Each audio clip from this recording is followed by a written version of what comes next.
त्याग का महत्व। महात्मा बुद्ध भ्रमण पर निकले थे कि उनकी मुलाकात एक शिष्य से होती है।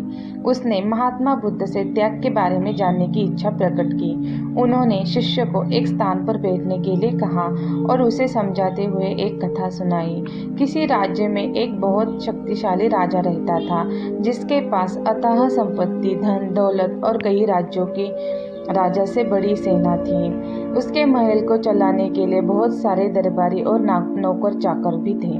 राजा शक्तिशाली होने के कारण अभिमान से भरा हुआ रहता था, जिसके कारण वह अपने सामने हर किसी को बहुत छोटा समझता था।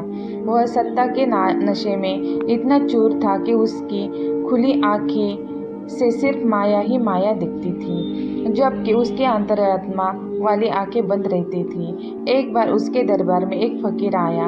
वह राजा से मिलकर उसके अंदर चल रही माया जाल को समझ जाता है।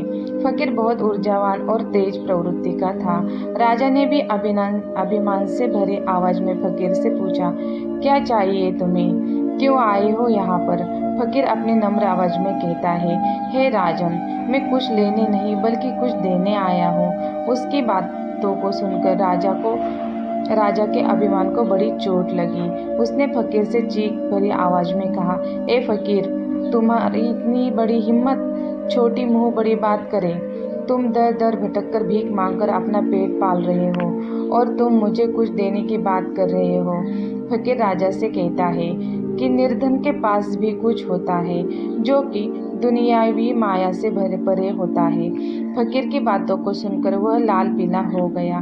फकीर फिर से ऊर्जावान शब्दों में कहता है, महाराज, त्याग के बिना मोह माया सब व्यर्थ है। जिस तरह रोगी को ठीक होने के लिए उसकी कई पसंदीदा चीज़ों का त्याग करना पड़ता है, ठीक उसी प्रकार हमें भोग, विलास, वैभव और सुख को पाने के लिए अपने अंदर छिपे अहंकार को त्यागना पड़ता है। फकीर की बातें राजा के दिमाग में घर कर जाती है, जिससे राजा के जीवन में एक नया सवेरा दिखने लगता है। नमो बुद्धाय।